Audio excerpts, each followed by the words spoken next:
mañana. Vamos a comenzar nuestro servicio y les damos la bienvenida a todos y cada uno de ustedes y también a las personas que están viendo en este día el servicio en línea. Dios les bendiga. Desde aquí les mandamos un saludo y vamos a tener nuestra lectura bíblica y vamos a estar leyendo, hermanos, en el libro de Romanos 13. Si usted lo encuentra y se va poniendo de pie para reverencia a la palabra conforme lo vaya encontrando, es Romanos 13 y vamos a leer a partir del versículo 8 hasta el 14. Y vamos a leer, hermanos, alternadamente. Yo voy a leer el 8 y ustedes leen el 9. Y en el 14 nos vamos a unir todos. Voy a empezar yo. En el nombre del Padre, del Hijo y del Espíritu Santo. Dice así: no tengan deudas pendientes con nadie, a no ser la de amarse unos a otros. De hecho, quien ama al prójimo ha cumplido la ley. ¿Ustedes leen el 9, hermanos? Porque los mandamientos que dicen: no comas adulterio, no mates, no robes, no codicies, y todos los demás mandamientos se resumen en este precepto: ama a tu prójimo como a ti mismo. El amor no perjudica al prójimo, así que el amor es el cumplimiento de la ley. Hagan todo esto estando conscientes del tiempo en que vivimos.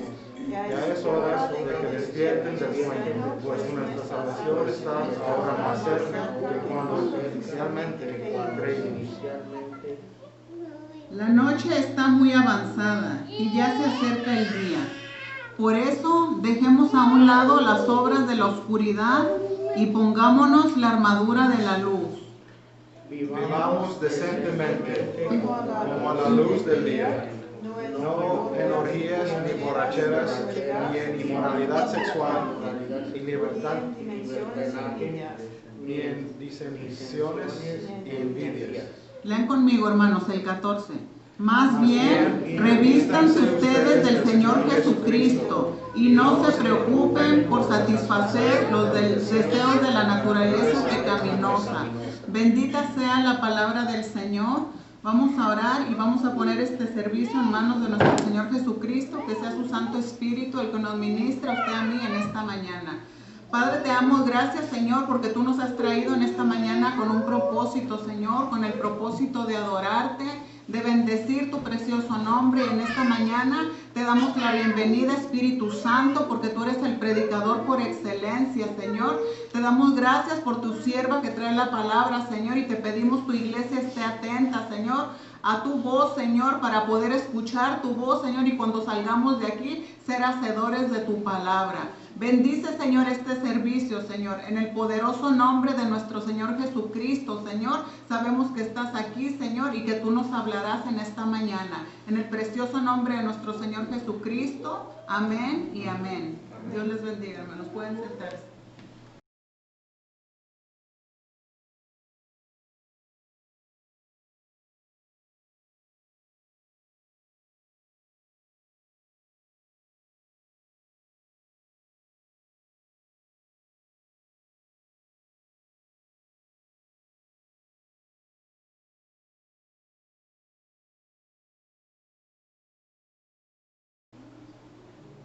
Bueno, quiero dar la bienvenida a todos y también a ellos que están escuchando en línea con nosotros, y vamos a orar. Dios, muchas gracias que podemos escuchar a tu palabra. Yo pido que tú abres nuestros corazones, yo pido que tú llenas a nosotros con tu Espíritu Santo, porque tú ayudas a mí, que yo puedo hablar las palabras que cada persona necesita escuchar, que tú usas mi boca para honrar a ti. En el nombre de Jesús. Amén. Cuando vivíamos en Chile, nos hicimos amigos con el pastor de nuestra iglesia. Y un día, cuando él estaba trabajando como capellán en la iglesia, en la compañía de mi marido, él vino en mi oficina y él preguntó sobre mi familia y cómo están todos. Después preguntó sobre mi día, si todo está bien y qué están mis planes, y hablamos un poco. Y como después de 5 minutos hablar, él preguntó si yo podría prestar a él mi carro para que él pueda ir a la tienda, porque él no tuvo un carro. Yo dijo, claro que sí, no problema, y dio mis llaves a él. Ahora, si esto hubiera sucedido aquí en los Estados Unidos, probablemente habría tenido una forma diferente. Un amigo americano hubiera venido en mi oficina y dijo, hola, necesito ir a la tienda, ¿puedo usar tu carro? La cosa que aprendí rápido en Chile es que las personas se acercaron de tópicos en una manera diferente que era mi costumbre. Yo empecía inmediatamente con el tema. ¿Por qué debemos hablar sobre la familia o el tiempo o estas cosas si tenemos algo de discutir? Yo no quería perder tiempo. Pero yo aprendí rápido en la comunidad hispana, es muy importante conectar primero con la gente y hablar sobre la vida antes de hablar sobre un tema o preguntar para algo.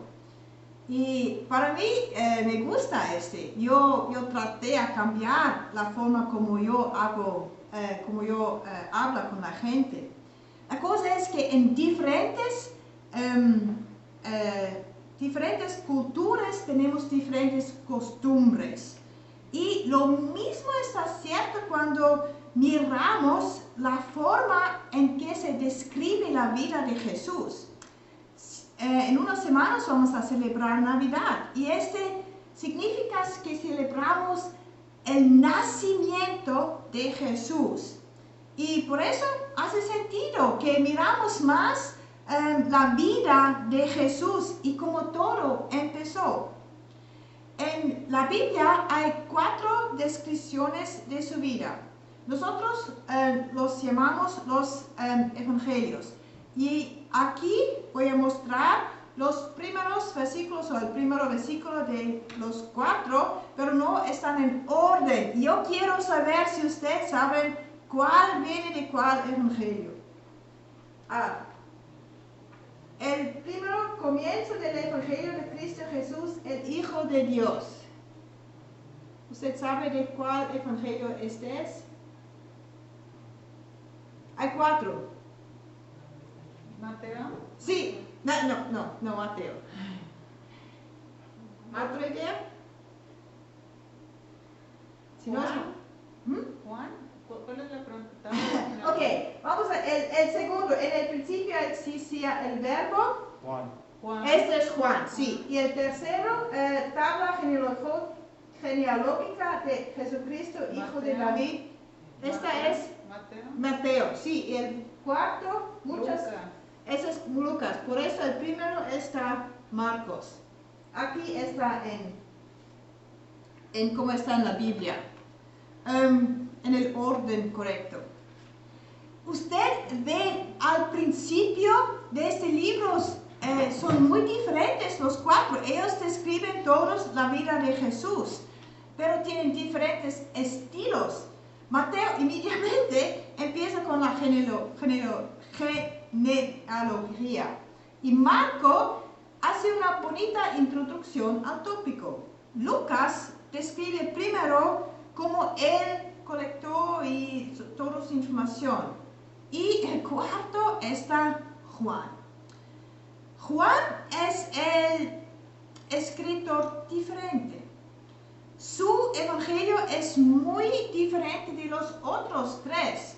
Él tiene historias que nada de los otros tienen. Por ejemplo, al principio en capítulo 2 hay una historia donde Jesús fue a una boda y cambió agua en vino. Y por ejemplo, Juan también no tiene parábolas, pero él usa muchas imágenes. Y los escolares piensan que Juan fue escrito al último de los 4. Hoy vamos a examinar el principio del Evangelio de Juan. Yo pido que usted abra sus Biblias a Juan 1. Si usted no tiene Biblias, hay Biblias en las sillas. Juan 1. Voy a leer Juan 1 a 18.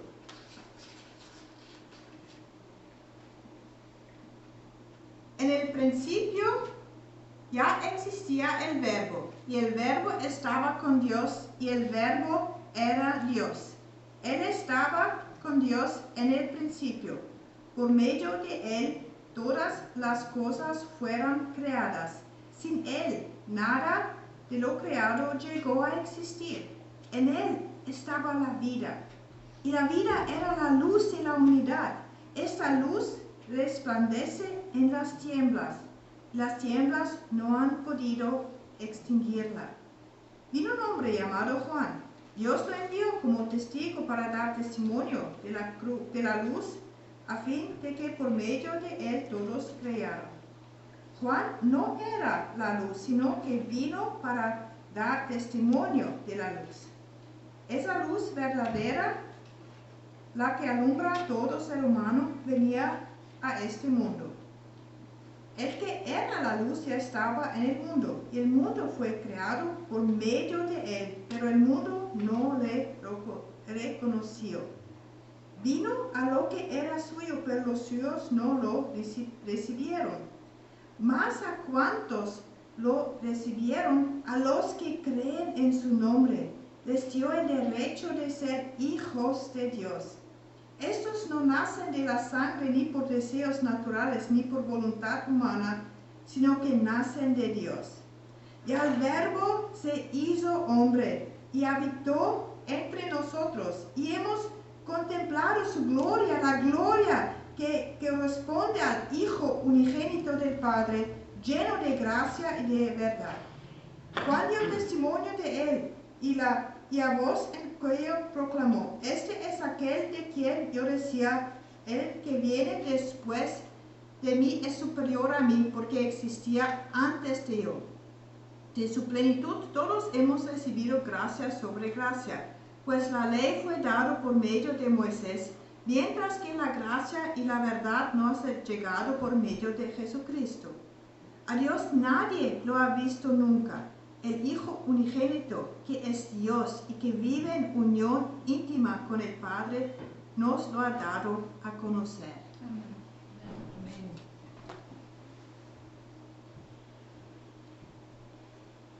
Después del principio de leer realizamos que este evangelio tiene un lenguaje muy colorido. Se ve más como un poeta que un escrito de una bibliografía. Su lenguaje es lleno de imágenes.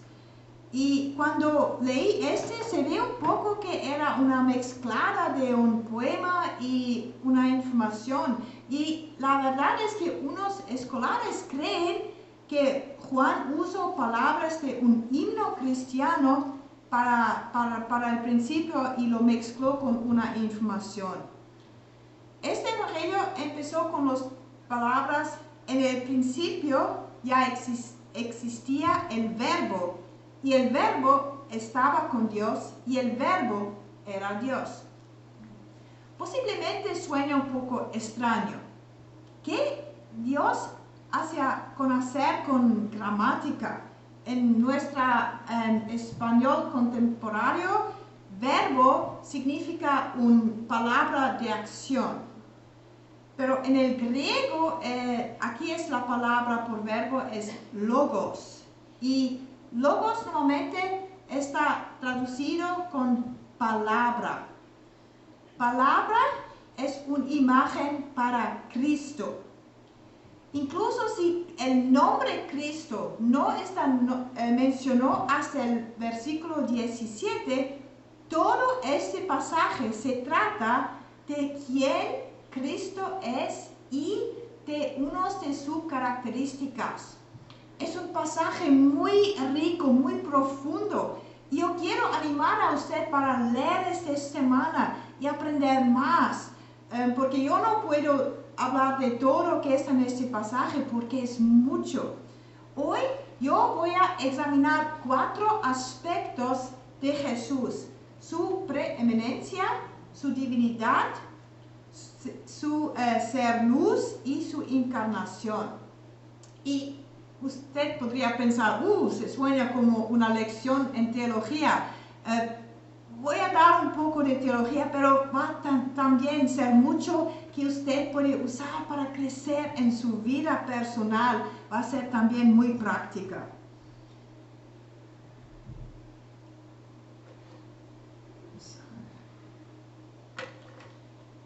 Juan empieza a mostrar la preeminencia de Jesús.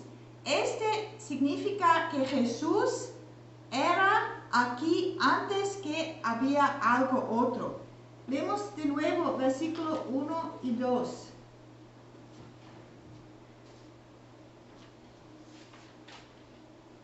En el principio ya existía el Verbo, y el Verbo estaba con Dios, y el Verbo era Dios. Él estaba con Dios en el principio. La palabra o el Verbo que está Jesús estaba con Dios en el principio. Jesús existía al principio. Claro, celebramos Navidad, que es el nacimiento de Jesús, pero solamente es un nacimiento en forma humana, porque Jesús siempre existía. Y las palabras de Juan nos recuerdan de Génesis 1:1. Aquí dice, en el principio Dios creó los cielos y la tierra. Y en el versículo 26 de Génesis 1 dice, hagamos al ser humano, hagamos. Dios habló de sí mismo en una forma plural. Usted ve, Jesús, el Hijo de Dios, estaba con Dios en el principio. Él existía antes de la creación del mundo. Y este nos lleva al segundo, la divinidad de Jesús. Juan 1:1 dice, el Verbo era Dios. El Verbo, la palabra Cristo, era Dios. Y en versículo 3 leemos, por medio de Él, todas las cosas fueron creadas. Sin Él, nada de lo creado llegó a existir. De nuevo, este nos recuerda de Génesis 1. Dios creó la tierra y el cielo. Y la palabra que está usado por crear en Génesis 1 es la palabra hebreo bara. Esta palabra bara es única, porque significa hacer algo de nada. Primero había nada y después Dios habló y creó algo. Este es el poder de creación que solamente Dios tiene. Solamente Dios puede hacer algo de nada. Y Jesús estaba con Dios en la creación. Él estaba creando con Dios. Nada fue creado sin Jesús. Jesús su mismo no fue creado, pero Él fue también el creador. Él tiene el mismo poder creativo que Dios tiene. Todas las cosas fueron hechas por Él. Paramos un momento y reflejamos en este. Jesús existía siempre y Él tiene el poder de hacer algo de nada. Y mientras las decoraciones y actividades de Navidad son bonitas y podemos disfrutar a ellos, a veces tenemos a olvidar a quién estamos celebrando y adorando en Navidad. Estamos celebrando y adorando el Creador eterno de los cielos y de la tierra. Estamos celebrando y alabando el que tiene el poder de hacer algo de nada. Estamos celebrando y adorando el único Dios. No olvidemos en todas las actividades de Navidad. La razón que celebramos está Jesús. Pero hay más de Jesús. Voy a leer versículos 4 y 5. Dice, en él estaba la vida, y la vida era la luz de la humanidad. Esta luz resplandece en las tinieblas, y las tinieblas no han podido extinguirla. Jesús está la luz del mundo. Él nos da luz y Él nos da vida. Su luz brilla en los lugares más oscuros de este mundo. No importa cuán oscuro sea un lugar, no puede apagar la luz de Jesús. Esta luz nos da esperanza en un mundo que se siente a veces muy oscuro. Esta luz brilla en todos los lugares donde no podemos ver alegría o amor. Como dice en versículo 9, esa luz verdadera, la que alumbra a todo ser humano, venía a este mundo. El próximo domingo, nuestro tópico va a ser Jesús, la luz y la esperanza del mundo. Y voy a hablar más sobre significa que Jesús está la luz. Pero hoy voy a enfocar un poquito más en el cuarto aspecto, la encarnación de Jesús. Voy a leer versículo 14. Y el Verbo se hizo hombre y habitó entre nosotros. Y hemos contemplado su gloria, la gloria que corresponde al Hijo unigénito del Padre, lleno de gracia y de verdad. El Verbo se hizo hombre. Jesús se hizo hombre. Se convirtió en un ser humano.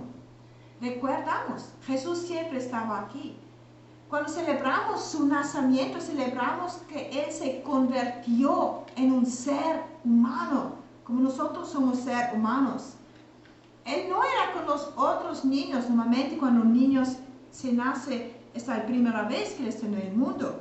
Pero Jesús siempre existía.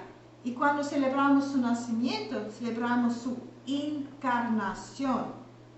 Esto significa que celebramos que Él tomó el cuerpo humano para ser con nosotros. Y este es grande y único. ¿Entienden? Jesús podría quedarse con el Padre en el cielo. Él podría decir, yo quiero estar aquí en mi posición divina. Pero es en la naturaleza de Dios que Él quiere estar con nosotros. Él quiere vivir con nosotros. Pablo escribió sobre este en Filipenses capítulo 2, versículos 1 a 11. Voy a leer versículos 6 y 7. Y también este podría ser un himno cristiano. Dice, Cristo Jesús, quien siendo por naturaleza Dios, no consideró el ser igual a Dios como algo a que aferrarse. Por el contrario, se rebajó voluntariamente, tomando la naturaleza de siervo y haciéndose semejante a los seres humanos. Jesús vino al mundo para ser con nosotros, para que Él podría vivir con nosotros en una forma tangible. Por su misma voluntad, Él salió de su trono en el cielo para vivir entre nosotros. Y en Juan 1:14 dice, Él habitó entre nosotros. Si usted tiene la nueva versión internacional, usted van a ver que hay una pequeña letra al lado de la palabra habitó. Y abajo hay una explanación. Dice que esta palabra literalmente dice, puso su carpa. Cuando leemos el griego original, esta palabra significa habitar como en una carpa, acampar, tener un tabernáculo. Él habitó, Él tuve un tabernáculo entre nosotros. Usted entiende, en los tiempos del Antiguo Testamento, Dios dijo a los israelitas que Él vivía en el tabernáculo. Este era el lugar donde los israelitas fueron para adorar a Dios y dar sacrificios. Y sabemos de Moisés que Dios dijo que Él vino con su gloria para habitar en el tabernáculo. Leemos eso en Éxodos capítulo 40, versículo 34, dice, en este instante la nube cubrió el tabernáculo y la gloria del Señor llenó el santuario. Por eso, en el tiempo del Antiguo Testamento, la gloria de Dios fue presente en el tabernáculo y más tarde en el templo. Por eso, cuando Juan escribe que Jesús puso su carpa con nosotros, significa que no necesitamos más el tabernáculo, no necesitamos más el templo para ver la gloria de Dios, porque Dios vive con nosotros. Su gloria está con nosotros, entre nosotros. Como Juan escribió muy bonito en ese versículo 14, y hemos contemplado su gloria, la gloria que corresponde al Hijo unigénito del Padre. En Jesús, Dios está con su pueblo en su plenitud de su gloria. Y con este cambio donde Dios habite, hay un cambio como nosotros podemos acercarnos a Dios. Leemos en 17. Dice, pues la ley fue dada por medio de Moisés, mientras que la gracia y la verdad nos ha llegado por medio de Jesucristo. Porque Jesús vive entre nosotros, no necesitamos vivir más abajo de la ley. Vivimos ahora abajo de la gracia y de la verdad. En el tiempo del Antiguo Testamento, la gente debería ir al templo para sacrificios y para acercarse a Dios. Pero gracias a Dios vivimos en el tiempo de la gracia. Y Juan escribe muy bueno en el versículo 16, dice, de su plenitud todos hemos recibido gracia sobre gracia. Jesús, que siempre existía, se hizo hombre y vivía con nosotros para mostrar a nosotros la gracia y la gloria de Dios. Él vino para ser nuestra luz en la oscuridad. Y esta es la razón por qué celebramos Navidad. Esta es la esperanza de esta estación. No estamos solos. Jesús está con nosotros. Quizás usted dice, no es la verdad. La verdad es Él vino y estaba con nosotros como el ser humano, pero estaba con 2000 años antes. Después Él salió.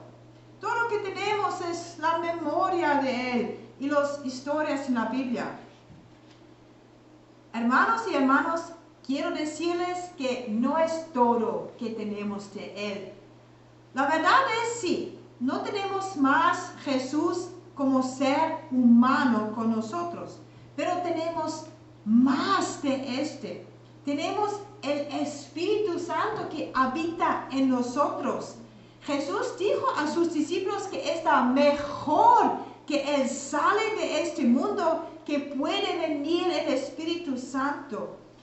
Él dijo en Juan 16:7, pero les digo la verdad, les conviene que me vaya, porque si no lo hago, el Consolador no vendrá a ustedes. En camino, si me voy, se lo enviaré a ustedes. El Consolador es un otro nombre por el Espíritu Santo. El Espíritu Santo es la tercera persona de Dios, el Padre, el Hijo y el Espíritu Santo. Como Dios y Jesús, el Padre, Él es también Dios. El Espíritu Santo tiene el mismo poder y la gloria que tenemos con Jesús. Por eso, mientras no tenemos Jesús en forma humana con nosotros, tenemos el Espíritu Santo. Y mientras no tenemos Logos, la palabra con nosotros, tenemos la Biblia, la palabra de Dios. Y la Biblia no es un libro como otros libros que son una colección de historias y de pensamientos espirituales. Es más. En Hebreos 4:12 leemos, ciertamente la palabra de Dios es viva y poderosa y más cortante que cualquier espada de 2 filos. La Biblia es la palabra vivienda. Cuando leemos la Biblia, Él vuelve a la vida por el Espíritu Santo. Las palabras que son escritas son vivos y en una manera Jesús vive por las palabras de la Biblia. Conectamos con Dios por la Biblia. Y cuando leemos la Biblia podemos crecer en nuestro sabimiento, pero más podemos escuchar la voz de Dios en nuestra vida. Cuando nos sentamos y leemos la Biblia, está como estamos sentando con Dios y que Dios habla a nosotros. Las palabras que están en papel se cambian en palabras vivas y que hablan a nosotros, nuestros corazones y nuestra mente. Por ejemplo, yo he leído la Biblia muchas veces, yo conozco bien la Biblia. Hay unas historias que yo puedo decir sin abrir la Biblia porque los conoce también. He memorizado unos pasajes de la Biblia. Pero, ¿qué pasa? Veces de nuevo es que yo leo algo, un pasaje que yo podría conocer bien y Dios habla a mí en una manera nueva. Está como yo digo, ¿por qué nunca he visto este? Esto porque su palabra está viva y habla en mis situaciones de la vida. Esta la manera como se hace hombre la palabra de Dios y vive entre nosotros. Está Jesús que está viva en nosotros por el Espíritu Santo. Y porque la Biblia está la palabra viva y Dios habla a nosotros por la Biblia, yo quiero animar a usted para leer la Biblia cada día. Sí, está bonita venir a la iglesia donde estamos juntos, escuchamos la palabra, pero es solamente una vez a la semana. Tenemos un servicio cada domingo. Pero cuando usted lee la Biblia en su casa, el Espíritu Santo puede hablar a usted por las palabras de la Biblia y va a ser su maestra y usted puede aprender directamente de Dios. Justo como Jesús, la palabra vivienda habita en nosotros. Y Pablo anima a los creyentes que la palabra habite entre ellos. Y leemos en Colosenses 3:16, que Pablo escribió, que habite entre ustedes la palabra de Cristo, con toda su riqueza, instruyéndanse y acompañándense unos a otros con toda sabiduría. Canten salmos, himnos y canciones espirituales a Dios con gratitud de corazón. este versículo nos anima que la palabra habite entre nosotros y que compartimos uno al otro en la familia, en la iglesia, en grupos de estudio. Y podemos hacer donde estamos. Y por eso yo quiero animar a usted en esta estación de Navidad de tomar tiempo a enfocar en Jesús, la palabra vivienda. Yo quiero animar a usted de tomar tiempo de leer sobre Jesús y su vida en el Evangelio de Juan. Y mientras celebramos el nacimiento de Jesús, recordamos que Él habla a nosotros y transforma a nosotros por el Espíritu Santo. Y lo más que usted conoce a Jesús por la Biblia y que más conoce la Biblia, lo más va a ser viva en su vida. Y por eso yo tenía la esperanza que para usted esta Navidad va a ser una Navidad especial, donde la palabra de Dios vive en su vida. Oremos. Oh Dios, muchas gracias. Gracias que tú enviaste a tu Hijo para vivir con nosotros, que tu Hijo vino en su gloria para estar con nosotros, con su poder, el poder que es tan grande que puede hacer algo de nada. Y gracias por tu presencia en nuestra oscuridad, que tú eres la luz. Y gracias por ser humano y estar con nosotros. Yo pido que tú nos llenas con tu Espíritu Santo, que podamos leer tu palabra. Anima a nosotros durante la semana de abrir tu palabra y escuchar. Y habla a nosotros. Y no es importante si entendemos todo, pero yo pido que tú nos tocas nuestros corazones y nuestras vidas. Yo pido que tú transformes a nosotros sobre tu palabra y que podamos ser personas que son más y más como ti. Yo pido por las familias, Dios. Tú sabes que este tiempo hay muchas cosas, actividades y cosas que pasan. A veces es difícil tomar tiempo para enfocarse, pero yo pido por calmidad en las familias que pueden sentarse y leer tu palabra y aprender. Y que cada niño y niña de nuestra iglesia pueda entender que Navidad es más que dar regalos, que es el nacimiento de tu Hijo. Yo pido por especialmente por las familias en nuestra iglesia. Yo también pido que nosotros podemos ser personas que invitan a otros por el próximo domingo, que otros pueden también escuchar la palabra y oír sobre la esperanza de tu luz. Gracias por Gracias por todo lo que tú das a nosotros. En nombre de Jesús. Amén. Le deseo a todos un buen domingo y que Dios le bendiga.